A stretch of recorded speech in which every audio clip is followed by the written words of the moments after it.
بسم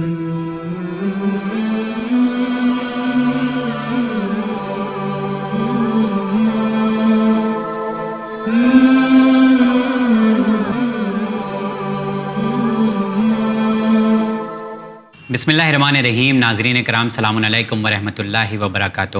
سورہ نساء کی آیت نمبر 59 میں اللہ تعالیٰ ارشاد فرما رہا ہے کہ اطاعت کرو. کس کی اطاعت کرو یہ جاننا بہت ضروری ہے، کیونکہ ہم لوگ اطاعت کے معاملے میں بھی کہیں نہ کہیں دیکھتے ہیں کنفیوز ہو جاتے ہیں کہ کیسے اطاعت کرنا ہے، کس کی اطاعت کرنا ہے. اس کو لے کر آپسی مت بھید بھی بڑھ جاتے ہیں اور کئی الگ الگ طریقے کی فکر ٹکراؤ میں آ جاتی ہیں، اور اس کے بعد ہم اطاعت نہیں کر پاتے جیسے اللہ تعالیٰ چاہتا ہے کہ کرنا چاہیے. آج کے پروگرام میں اسی حوالے سے گفتگو کریں گے. آئیے ملاقات کرتے ہیں اور استقبال کرتے ہیں. شو میں موجود ہیں حجت الاسلام علی جناب مولانا کمال احمد خان صاحب قبلہ. السلام علیکم مولانا صاحب. وعلیکم السلام ورحمۃ اللہ وبرکاتہ. آگاہ سورہ نساء آیت نمبر 59، چوتھا سورہ قرآن مجید کا، اس میں کیا پیغام اور حکم ہے؟ بسم اللہ الرحمن الرحیم.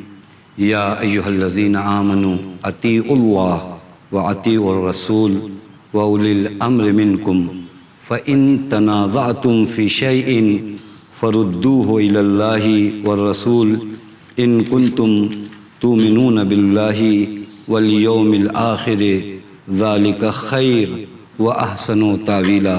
ایمان والو، اللہ کی اطاعت کرو اور رسول اور صاحبان امر کی اطاعت کرو جو تم ہی میں سے ہیں. پھر اگر آپس میں کسی بات میں اختلاف ہو جائے تو اسے خدا اور رسول کی طرف پلٹا دو اگر تم اللہ اور روز آخرت پر ایمان رکھتے ہو، اور یہی تمہارے حق میں خیر اور انجام کے اعتبار سے بہترین بات ہے. واہ، کتنا بہترین پیغام ہے. لیکن اس میں سمجھنے والی دو چیزیں ہیں. ایک تو ہمیں یہ سمجھ میں آتا ہے کہ اللہ تعالیٰ کی اطاعت کرو، ان کی عبادت کرو. پھر رسول اللہ صلی اللہ علیہ وسلم اور اہل بیت علیہ السلام کی اطاعت کرنا ہے ہم کو. یہاں پہ جو کہا گیا ہے اولی الامر، یعنی صاحبان امر، یہ نہیں سمجھ میں آیا. ان کی اطاعت کیوں کرنا ہے؟ احسن تم. یہ صاحبان امر اہل بیت علیہ السلام یعنی ائمہ معصومین علیہ السلام ہے.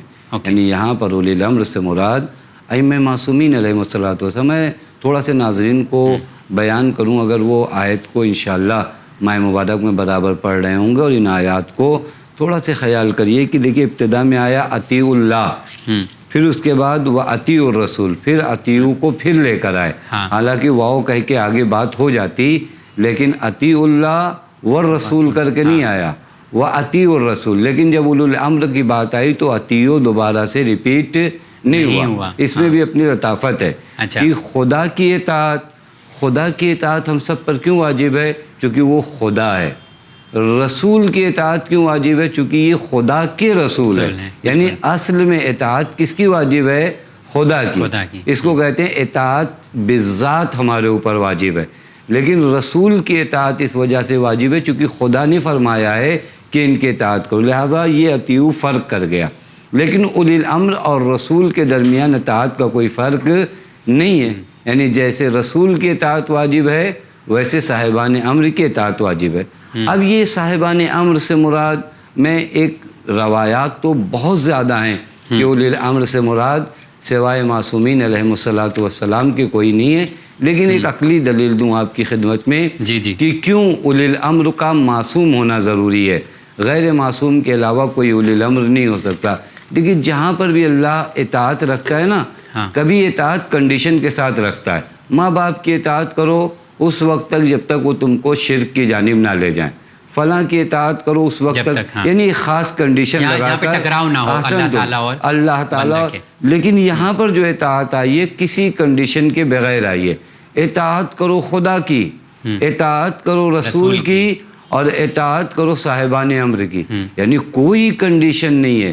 خود جناب فخر رازی کہتے ہیں کہ بغیر کنڈیشن کے اطاعت کو واجب کرنا اس بات کو بتاتا ہے کہ یہاں معصوم کے علاوہ کوئی اور مراد نہیں ہو سکتا ہے. تو لوگ جو آبجیکشن کرتے ہیں، کبھی کبھی دیکھا جاتا ہے نا، تو یہ صاحبان امر اولی الامر جو کہا گیا ہے یہاں پر یہ کلیئر کہا گیا ہے اہل بیت علیہ السلام مراد ہے. کیونکہ ہو ہی نہیں سکتا بغیر معصوم کے.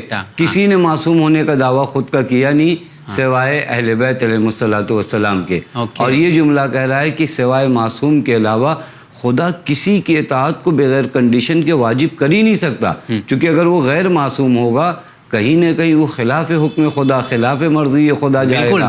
لہذا کنڈیشن لگانا ضروری ہے کہ آپ زید کی اطاعت کرو جب تک وہ خدا کی معصیت تک نہ لے جائیں. لیکن یہاں کہا گیا کہ مطلقاً بغیر کنڈیشن کے تمہیں کیا کرنا ہے؟ صاحبان امر کی اطاعت کرنا ہے. ظاہر سی بات ہے صاحبان امر اگر معصوم نہیں ہوں گے تو بغیر کنڈیشن کی ان کی اطاعت واجب نہیں کی جا سکتی. یہ پہلا مسئلہ یہ ہے. اور روایات تو میں نے عرض کیا کہ روایات کی وادی میں چونکہ ہم لوگوں کے پاس اتنا وقت نہیں کہ ہم وہ روایات سے گفتگو کریں، وگرنہ روایات تو صاف صریح اس طرح ہے کہ یہاں پر مراد اہل بیت علیہ الصلوۃ والسلام ہے. اچھا، یہ بہت اچھی بات ہے اور بڑی بات ہے کہ جہاں پر اللہ تعالیٰ نے کہا کہ اللہ کی اطاعت کرو، رسول اکرم حضرت محمد مصطفیٰ صلی اللہ علیہ وسلم کی اطاعت کرو، پھر اولی الامر کی اطاعت کرو، اور پھر اس کے بعد ہی اسٹیٹمنٹ آتا ہے کہ اگر اختلاف آپس میں پیدا ہو جاتا ہے تو ماحول خراب نہ کرو. یہ اپنی بتا رہا ہوں. تو یہ اختلاف پیدا ہو جائے تو کیا مطلب اس طرح کی گنجائش پہلے سے اللہ تعالیٰ؟ جی، یہ اس کا مطلب یہ ہوتا ہے کہ دیکھیے کبھی کبھار میرا آپ سے ایک مسئلے میں اختلاف ہے، آپ کے اپنے نظریات ہیں، میرے اپنے نظریات ہیں، اور اتفاق سے ہم دونوں دعویٰ کرتے ہیں صاحبان ایمان ہونے کا. تو خوب یہ اختلاف کیوں اتنا بڑھے؟ میرے پاس یا آپ کے پاس ایک ذات ہے جہاں پر میں جا کر رجوع کر سکتا ہوں، دیکھ سکتا ہوں کہ ہماری اور آپ کی بات میں سے کس کی بات میچ کر رہی ہے خدا اور رسول کی بات سے، کس کی بات میچ کر رہی ہے صاحبان امر کے کردار سے. تو جب بھی کوئی جھگڑا ہو، جب بھی کوئی اختلاف ہو، ایگو بنانے سے پہلے یا اور خاندانی تعصب لانے سے پہلے فَإِن تَنَازَعْتُمْ، جب جھگڑا کرو تو رجوع کر لو. تمہارے لیے ایسا نہیں کہ راستے بند ہیں، حق جاننا آج بھی تمہارے لیے آسان ہے، رائٹ ہے، اور رائٹ ہے. آپ بھی آؤ، میں بھی آئیں، دونوں آدمی ساتھ چلتے ہیں، دیکھتے ہیں کہ ہم میں سے خدا اور رسول سے کس کی بات میچ کر رہی ہے. جس کی بات میچ کرے وہ حق پر ہے. وہ حق پر ہے. جانے سے پہلے ایک اور پیغام چاہتا ہوں آپ پہنچائیں ناظرین تک.